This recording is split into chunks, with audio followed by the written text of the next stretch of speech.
Legendary actor Paul Newman once said, "If there truly is a heaven on earth, it must be VIR." For the first time in its half-century history, this truly glorious ribbon of racing real estate hosts the most prestigious event in amateur motorsports, the Sports Car Club of America's National Championship Runoffs.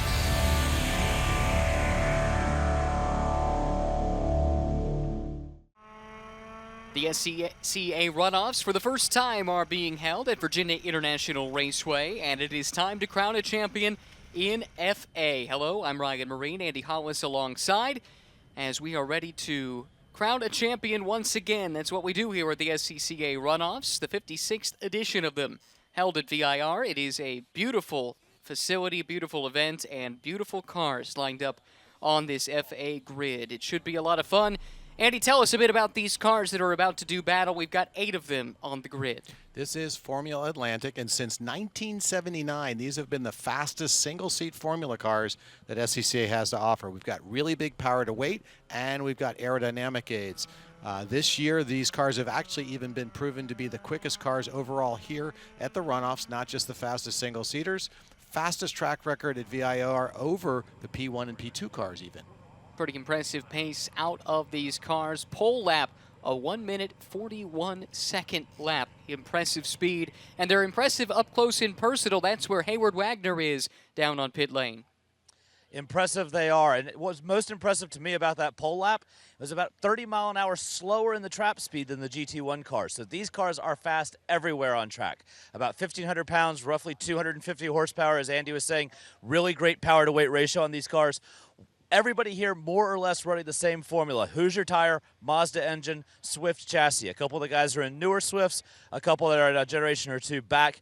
One thing you'll notice is if you look in the side pods of each of these cars, everyone is running some amount of obstruction of their side pod to affect the airflow. Have a slicker car down the straightaways, and everybody's got the wings super trimmed down for these long straightaways at VIR. Thanks, Hayward. Very good insight. And yeah, that is one of the aspects of this track that makes it somewhat unique. It has the tight, twisty sections that are certainly technical and challenge the car from a mechanical standpoint, but then there's the aero-dependent sections where you need some downforce, and then the long straightaways where you don't want that downforce because downforce means drag. You got it. This is actually a race engineer's delight, this sort of situation. Those long straightaways, that's what we call Sector 2 when we look at the sector times, up through the S's and all with the downforce these cars carry. They can carry that stuff mostly flat, so that ends up being much more of a straightaway. So you end up with 3 straightaways here. That section up through the S's, obviously the back straight, and then of course the front straight. But sectors 3 and 1 are mostly handling sections where you need all that downforce. And as you see those big wings on the car, significant downforce does come from those side pods though. That is the pole sitter, Dario Cangigliolosi from Chester, New Jersey. A blisteringly fast lap, 1:41.545. That is under the existing track record, which was set by Ryan Norman, who is a current Indy Lights driver and Indy Lights race winner, tested an IndyCar for Andretti Autosport. To give you an idea of just how fast Dario went on his lap, that won him the Tire Rack Pole Award here at VIR. Very quick, for sure. It's a fast track and a challenging track. Dario's going to have his hands full. There's a field of hungry challengers that are going to be bringing the fight to him as soon as the field comes to the green. Who do you have your eye on? I'm watching pretty much all these guys. And Flint Lazier was amazingly fast last year in the race there. Of course, that race was won by Merle Swan, who was entered originally but did not show up. But he does have a car out of his prep shop here in this race. But my money's kind of looking at Lazier. Now, the other thing we ran into last year was a lot of attrition. These cars are a little bit older. The chassis are older, 10 to 15 years older. And so sometimes we have some attrition problems in this race. So getting through the race could be a challenge.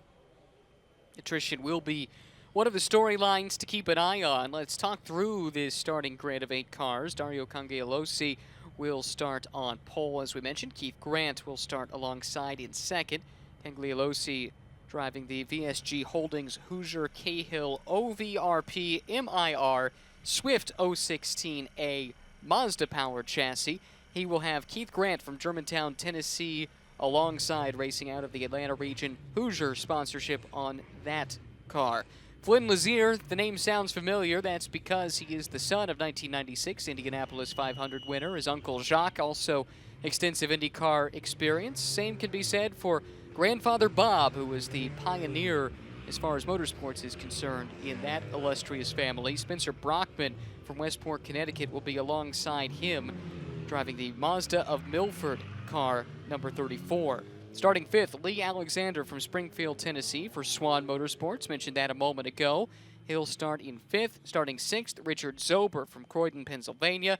For Monterey, California, and starting seventh will be Bob Corliss, while Kent Vaccaro will start in the eighth spot from Plattsburgh, New York. The lone FB contender in this field as well is Pete Frost. And if you would please just explain the difference between FA and FB. Just one FB car entered in this year's runoffs. That's right. The FB car, or otherwise called F1000, those are 1000cc bike motor cars.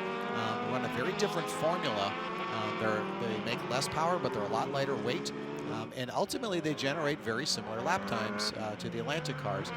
Much less popular. We saw a reasonable field last year, but not too many takers this year, both on Super Tours or here at the runoffs. We had a couple of them throughout the Super Tour competition, but only one of them showing up here for the runoffs, that being Frost. This Formula Atlantic platform over the years has been such a good launching pad for so many major open-wheel careers in North America and beyond, for that matter. It's really got a remarkable heritage, one of the more deep and illustrious heritages of any of the many classes in the SCCA. Well, and some of that comes from the fact that the Atlantic cars, that was a feeder series into IndyCar for a long, long time. So drivers would run it in club racing, and then they would also run the Pro Series that would accompany IndyCar events, and then eventually, hopefully, get a ride in true IndyCars. And some of the very best have done just that over the years. And in recent years, guys like Ryan Norman, who we mentioned, who has the track record in this class, at least for a little while longer. We expect that to fall here in the race. But Graham Rahal as well. Absolutely, ran Atlantics. His father Bobby ran some Atlantics, if I'm not mistaken. So the list is long and available online if you're so inclined. But we'll focus on what's about to unfold. It will be interesting to see over the course of 15 laps or 40 minutes who comes out on top. The pick to win by Sports Car Magazine was Keith Grant, and he will start on the outside of the front row, so don't sleep on him. None of these cars really, only one was able to actually set a time in the first day of qualifying, which was affected by moisture. That was Grant, but from there, most of these cars just got faster and faster. Grant, though, did not set a time on the second day, so basically it all came down to that final day, and he was able to turn a pretty fast lap in so doing, but he wouldn't have had the best grid spot to do that over 3 days of qualifying, so there might be a bit more pace to unlock. Yeah, that's exactly what I was going to say. I don't think we've seen his best yet. I think here in the race, we may see him show something a little bit more here. So just because Cagney was the only guy in the 41s does not mean that the other guys can't contend for the win. Gap between first and second in qualifying was about 0.8 of a second, but second, third, and fourth were all very, very close, about half a second or less, in fact, between those three. And beyond that, still stays pretty tight up and down this FA field as the pace car has made its way onto pit lane. The 56th annual SCCA National Championship Runoffs. Coverage presented by Mazda, the Formula Atlantics on track, and we are green. Dario Cangialosi from Chester, New Jersey on the inside, and it looks like it might be 3 wide coming into turn number 1. The pole sitter able to edge ahead there just a moment, and a nice move down the inside. That's Flynn Lazier from the 4th spot, able to make the jump up into 2nd. Yeah, great move down there. He got a great start. He saw what the other two were doing and took advantage of it down the inside. But one of the tricks here is you're having cold tires. Some of these guys are really good on cold tires, some of them are not. It's always tricky to be able to feel what the car is doing, and then the tire pressures will come up throughout this next 2 laps. Cars snaking through the snake for the first time. Indeed they are, and they are flat out through these sections. All the downforce they make, watch them come over those rises. The car just sticks to the ground like glue. And the trick is to be able to carry that speed through South Bend, as we're looking here. Easily able to be done. Finally, the braking zone down into 11. and then into turn 12, always called Oak Tree. This pace from Lazier is awfully impressive, as was that save. How about that? Full opposite lock on the exit of Oak Tree and slid out perfectly using all of that pavement. As we drop back a little bit further in the field, that is the 34 of Brockman, who started third and lost a couple of spots there at the start. Yeah, going backwards, not what you want to do at the beginning of the race. Most likely just not as comfortable on those cold tires. Expect him to start moving back up as the race unfolds a little bit later. But great run here at the beginning here by our pole sitter. Yeah, Kengi Alosi able to take the lead from pole at the start. Flynn Lazier, though, really starring, making a nice move on the opening lap to take that second position. And now he sets his sights on our race leader. He'd like to repeat as a former champion at the runoffs. And these are purpose-built race cars, obviously, and they are built for the long haul. Typically, you know, the races they used to run in that feeder series were very similar sprint races to what we're seeing here. So the equipment is designed for this sort of activity. It's not super fragile, but they are, as we mentioned earlier, older cars. So that's where that attrition tends to come into play. One exception to that, and you saw it, if there's a car that looks visually different, it is the car of Kent Vaccaro, who is a rookie. This is actually a Ligier Crawford JS F3 car, a car that races in the F3 Championship. You can see it has the halo that all FIA sanctioned open wheel series, open cockpit series have to carry now. So everything from Formula One on down to F3 and F4 here in the States. That's that head protection that you see on that car. And this car is kind of a special car for this race. They were working with the SCCA to find a place to stick this car. He's been racing in F3 this year, wants a little bit more track time, and this has been a really good fit so far, finding a place to put this newer Ligier open wheel machine. Yeah, it's a great car there. And again, SCCA trying to figure out where this car can fit in and not be an overdog, not be an underdog.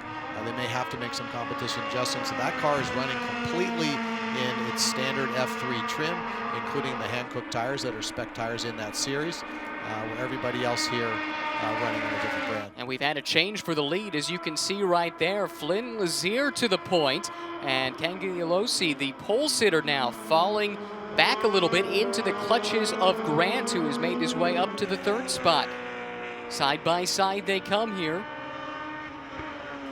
For now, the Cahill car, Kengi Alosi able to hold off Grant, but the runoffs rookie, really impressive in qualifying, but learning that when you get to the race, it's a little bit of a different story. It's a different skill set that it takes to be successful over the course of 15 laps. Here's a look at the pass.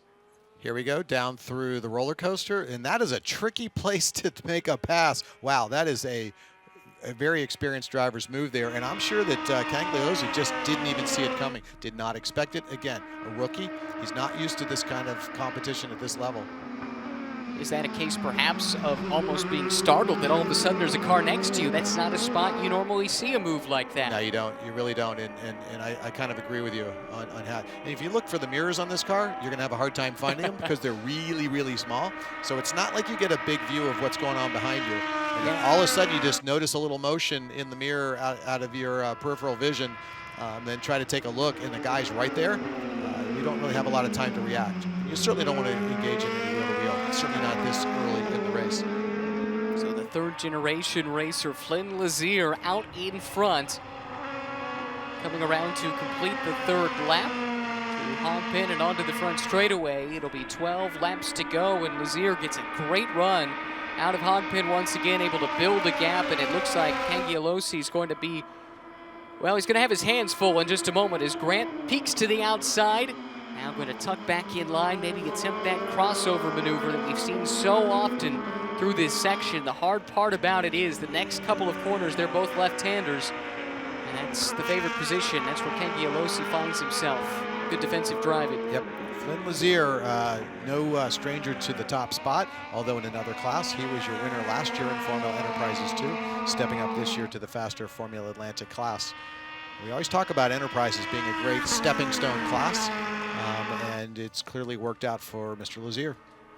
Flynn's father, Buddy, has been on the record speaking about the aspirations of the family for Flynn. Certainly he's got an eye on following in the family's footsteps, following in the family tradition of being a professional racing driver. He's dabbled in the road to Indy from time to time and just quite hasn't been able to put together the full season package to race for a championship in the promotion that he's looking for, but still views SCCA competition and the runoffs in particular as a great training ground for that ultimate goal of getting into an IndyCar like his dad, uncle, and grandfather.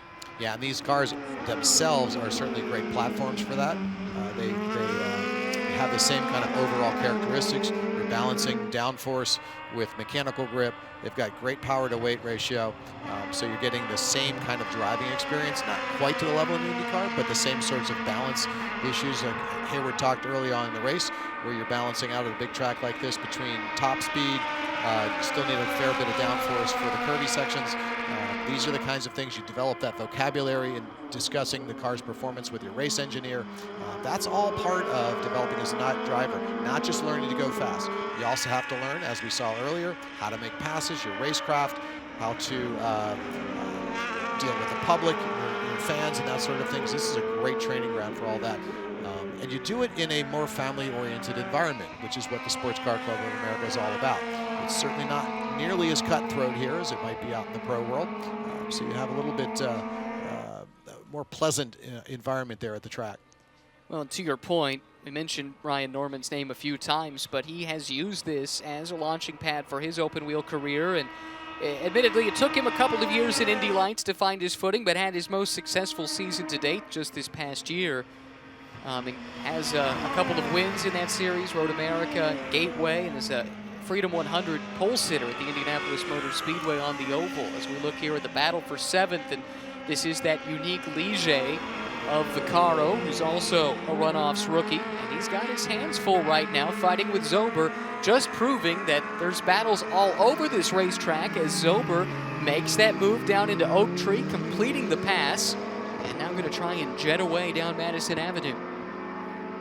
Yeah, always a battle somewhere in the race, even if you're not at the pointy end of the field. You've got somebody else running a similar pace. This is interesting to watch the strengths and weaknesses of the two cars as they go down side by side into turn 13. It's not something gentle bend there. You usually talk about in this class, right? Well, that's, you've got a very different car in there. That's what you're going to see. Here we go. Fight for second is on again. Ken Gialosi has been able to defend it the last few times. Seems to want to force Grant to take the long way around. Grant did have a look to the inside last time, but wasn't up close enough, had to back out of it, tuck back in line. Still 10 laps remaining, so there are going to be plenty of chances, and if you're Grant right now running in third, I'm sure you'd like to see what you can do with Lazier out in front of this pack, but you got to be patient and try and assess the strengths and weaknesses of the driver that you're fighting with at the moment and ultimately make that pass. Yeah, the best drivers, what they'll do is they'll sort of probe here and there. They may not play out the entire move, but they'll probe here and there, see what strengths and weaknesses are of the other guy. Ken Gialosi seems to be really flying right now. Grant, by the way, was the fastest car on the track last lap and set the fastest lap of the race so far. Looking at the best laps of these drivers, they're all awfully close, just within a few tenths of a second of one another.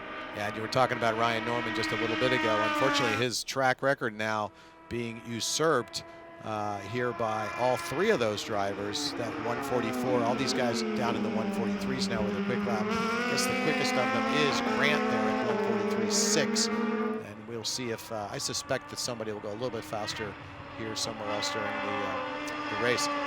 Nobody anywhere near that 141 that we saw in qualifying. Could likely have been conditions. We're late in the day here. It is a number of races have been out here. There's likely some little bit of oil here and there that wasn't large enough to do a cleanup on. So the track probably not as quick as it is, and certainly not cool temps to make that good power like they had during qualifying. Well, we thought visually that Ken Gialosi had a really good lap, and that proves to be true. Just turned in the fastest lap of the race, a 1:43.511, but it's Flynn Lazier out in front at Formula Atlantic at VIR.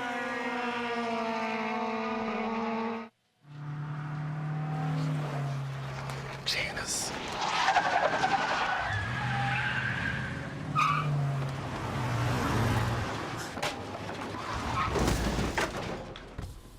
What's up, Doug? Hi, Cheryl. What got into you? At Sunoco, we know how to fuel peak performance. We've been doing it for American racing for over 50 years. Fuel your best.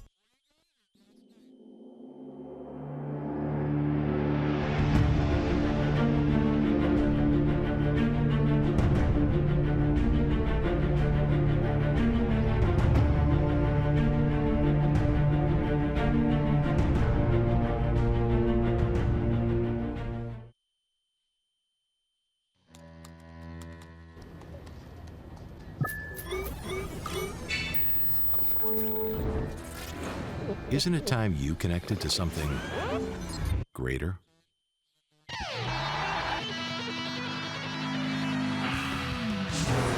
Sometimes the best way to connect is to disconnect. This moment of escape was brought to you by Haggerty, for people who love cars.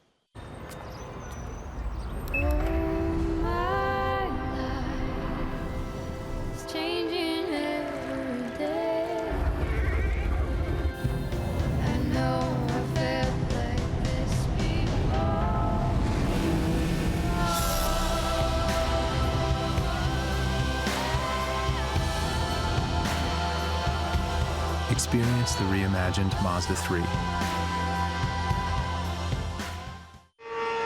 SCCA Runoffs look at the top 3 in Formula Atlantic. While we were away, an epic duel has been unfolding between these 3 cars and drivers. Right now, advantage Flynn Lazier. Grant has been able to work his way up to second. Cangialosi actually, I believe, had the lead for a time. He's been shuffled back to third, so our pole sitter's going to have to dig deep with 8 laps to go. Flynn Lazier, though, still out in front. Drama, though, at VIR. Outstanding. Let's take a look at the first pass here first as Lazier lost the lead to Cangialosi. Cangialosi, the Runoffs rookie, putting down an experienced move there down into turn 14. Making it stick initially. Impressive maneuver there, took some guts, but ultimately it didn't stick. We know that Lazier was able to sneak by, and in so doing, he brought Grant along with him, and this is how that happened. On the front straightaway here. Just locked him up a little bit. He was clear of those 2. That was the most breathing room any of the top 3 had had at any point. And now he's going to have to resettle into a rhythm, try and make his way back up there. That was an unforced error on his part. Just a little, missed the breaking point there. Went super wide, got out in the marbles a little bit. Got the other 2 through. Just needs to regroup mentally. Plenty of time left. We've got a little less than half the race left. Well, certainly a lot of pressure packed into just 15 laps here at the SCCA Runoffs. Maybe it helps a guy like Flynn Lazier, who's grown up around this. He's been part of the family. I mentioned earlier, of course, his dad, Buddy, the 1996 Indy 500 winner, but grandfather Bob, who was the trailblazer of the family, which has been so successful in the ski resort business in their native Colorado, in Vail specifically, the Tivoli Lodge.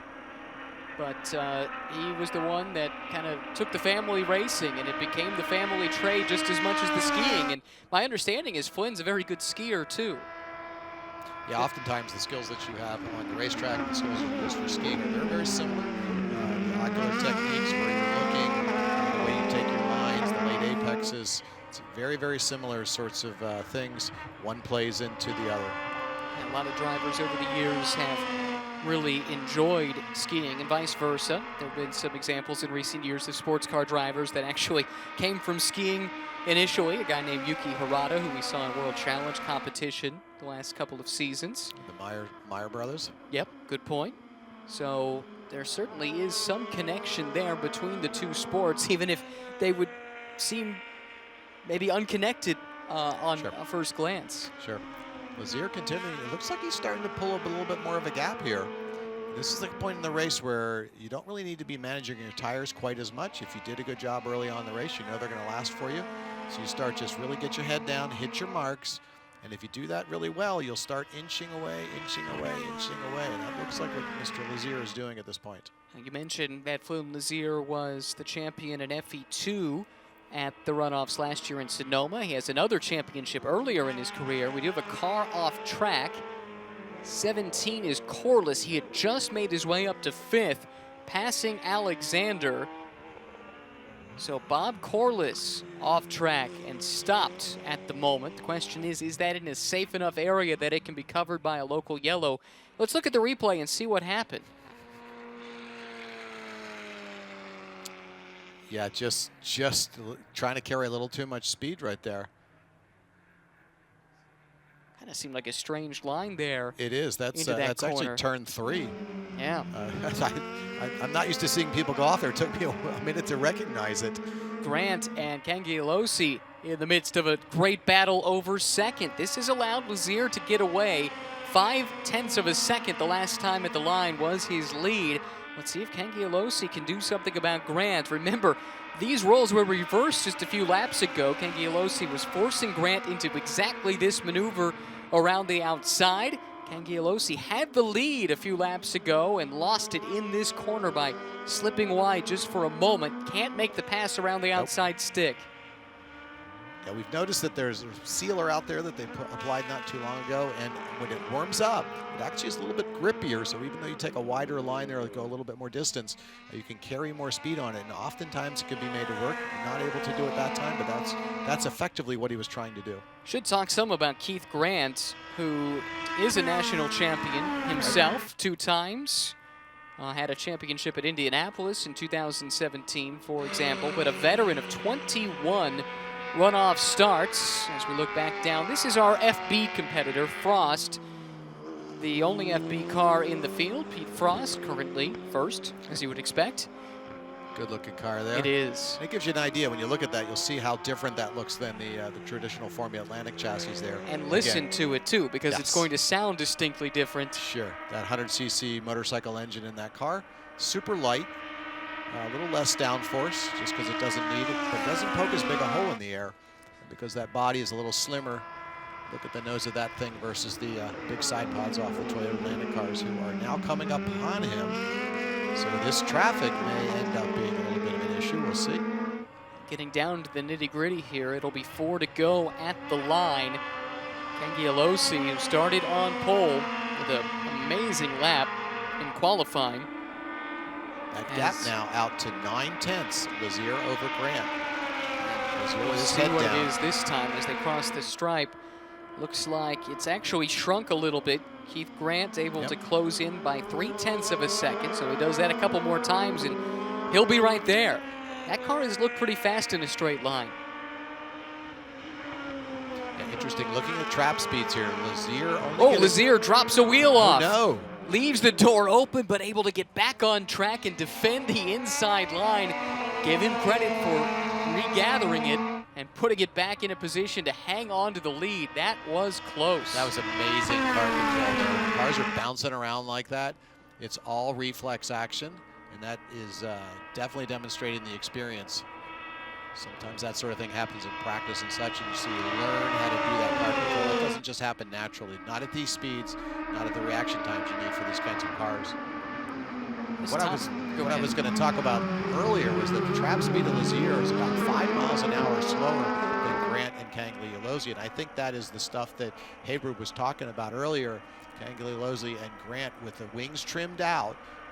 They're not making as much downforce in the turns, but they're making a little bit higher track speed. So each of these drivers making speed or making time in a different way. And I think Lazier knows it. You saw him weaving back and forth. That was to break the toe, break the draft, and make it that much more difficult for Grant to get a run on him down that long back straightaway. Yeah, that's perfectly legitimate to do so long as you're not blocking the other driver. But if you're just trying to move the toe, you can certainly do that.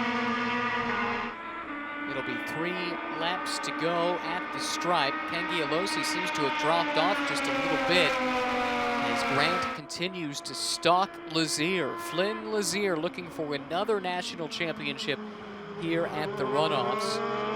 Both of these top 2 drivers are very experienced. Our pole sitter, Kengialosi, running in 3rd, the rookie of this bunch. It's been a fraught day for him in many respects. He's been in some pretty tense battles. And all things considered, coming out of your first runoffs with a podium and a pole, I think that's a lot to be proud of as he watches the leaders get away from him a bit with 2.5 laps remaining. Pole and a podium, most likely. Also true. Yeah, Lazier, 11 trips to the runoffs, although not in this class. And then 21 trips for Grant. And at this point, he can feel it. He's nibbling away, nibbling away. This is going to be crucial, the run out of Oak Tree, because Grant is close, and we know his car has the straight line speed advantage, as we've discussed. Here is Lazier already trying to break that toe down Madison Avenue. Looks like this is going to be the best spot on the track for Grant to try and make the move. Not likely close enough this well, even as I'm saying. I don't think he's got enough this time, but he's probing. He's getting closer. Now we would expect that the next section here, Lazier may pull a little bit of a gap. He's got a little bit more downforce, most likely. And we do see that now. The big run down through Hogpen. And on this straightaway, you get such a nice run with the handling out of Hogpen onto the front stretch that he pulls a gap initially. And then Grant will slowly catch up as we get down to the turn 1 with that trimmed out setting on the car. Well, that's what I was expecting too, but Lazier got a great run out of that corner. Maybe not so much for Grant, and he's actually now 0.7 of a second back, and that brings Kengialosi back up into this fight. And unfortunately, that does not help his cause, because now he's got to watch his mirrors. So Kengialosi, that's not where you ever want to be, is where you're trying to get the guy in the front, you're still having to defend in the back and potentially take compromised lines. Any attention you spend in your mirrors is attention you're not spending out front. Well, it's been a veteran run for the youngster Lazier. You mentioned 11 runoff starts, but those have come in a short amount of time. He's only 20 years old. He's run multiple classes on multiple occasions at the runoffs, but he's packaged all of that together into a great deal of experience at a young age, and it's paying off right here. But here comes Grant again. Don't write him off in that black and yellow machine, closing in. This is where he got a run the last time. Couldn't quite get there in time to make a move, however. And he's got 2 more shots, and he's got this one and the next one. The other thing that will happen, if Kengialosi can get close enough, the 2 of those cars will actually go faster together. Well, I think Kengialosi has other things in mind. Yeah, that I think he's looking for the pass. To cooperate. I don't think he's wanting to cooperate. I think he just wants to get by. And again, he's also, it appears to be running that lower downforce setting, so the pair of them backing up. Whoa, big moment there, and a wild ride for Grant. Caught the curb, shot him off the track, and now some damage to the front wing as he caught a berm there. The good news is he did have about 14 seconds in hand over 4th place, but not sure if that car is still rolling or not. Up front, it is Lazier. The white flag has flown. You see the smoke pouring off the brakes. I bet that is some grass onto the hot rotors. Yeah, it looks like he's dead stick. Going for everything there. We'll have to see the replay to actually dissect that. He is back up and rolling. That is the good news. Not sure how much ground he lost, but that brings Kengialosi back up to 2nd. Now we'll see what he has for Lazier, and I think in the foreground, or the background, one of the grounds, we saw the FB car. There's the replay of this wild he just trip. He caught that inside curb. The wheel jumped a little bit to the left, and he just drove straight off the track at that point. So Pete Frost in the lone FB entry. I saw him. The leaders are going to have to deal with that traffic at some point. I think there it is. Right here. This is probably the, well, I disagree. Well, it did block the exit. Yeah, it is. You're right. I thought they would get out of the corner clean and then be able to deal with the traffic, but you were spot on. Had the other driver moved to the right, it would have been better. Here we go. That opens up a chance. This is the spot for Kengialosi. Can he get past Flynn Lazier? Makes the dart to the left. Side by side into 13 in the braking zone. He is by. He's got it, but can he stick it? Not done He yet. cannot, and we've seen this over and over. You carry the speed through 13, you can't slow it down in 14, and he's going to go backwards a bunch. Well, you have to try it on the last lap. Yep. Flynn Lazier survives the craziness, exits Hogpen down the front straightaway en route to another national championship. Fist pumping, twin checkers out, and Flynn Lazier has won the Formula Atlantic National Championship in 2019. No idea who's going to finish second. I'm not Let's sure wait who's on and see track. here. I think Kengialosi did get it going again. Yep. He does cross the line in second. One of the fortunate things about this track, plenty of runoff. And how about this? Spencer Brockman, who we have barely talked about all race, persists, puts together a nice, clean run, and he will finish in third. And that will match his previous best. He had a third at Indy. So twice now up on the podiums out of 3 runoffs attempts is Spencer Brockman. So Only one mistake, I think, in that race from Flynn Lazier. He dropped those 2 wheels off the exit of NASCAR and nearly lost the lead at that point, but it was flawless beyond that one little miscue. could have all gone awry at that point, but did not. So that is the experience driving those variety of different cars in different classes. That sort of thing really helps you. Here we go again. Here's that pass attempt, and he just cannot get it woed down, coming down between 13 and 14. Here's something to think about. This is the last race of the day. That's a little bit offline. A lot of marble buildup. Maybe that grip is there if we were talking about race 1 or 2. Yep. But here at the end of the day, it's not like they're sending sweepers out. That's true, and oftentimes that is the case where you try the offline pass, and the offline area actually has either marbles built up, or there may be some debris out there, there may be some moisture or some fluid out there. As it turns out, the risk really didn't cost Kengialosi anything. He still finishes second. Yep. And you got to take it. It's the runoffs. You got to go for it. This means a lot. Getting on the podium certainly means a lot, but the win, the gold medal, the national championship at the runoffs, that's what it's all about. These guys work all year towards that. And so, yeah, you got to make the move. You got to take the chance. So the final margin of victory is around 7 seconds. The top 3 separated by 18.2. People are going to see the box score and think, what a boring race. Nope. Couldn't be more wrong. Nah, Until, 2 corners to go, we had no idea what was going to happen. Yep. Initially, it looked like it was just going to play out very straightforward, but then the ebb and flow started to happen, and some of the pressure started taking its toll on some of the drivers. The good news is we didn't have a lot of attrition of cars this year. All these cars hung in there, and so great job to all the crews for preparing them and getting them ready for racing. And a heady drive by young Flynn Lazier. You can tell why not just the family, but the motorsports community are awfully high on this kid and his potential. And using the SCCA runoffs as the perfect place to hone his skills, turned in a brilliant performance, and you can see what it means. Look at that brilliant shot. Fist pump and the helmet in his hands. Oh yes, the runoffs mean everything.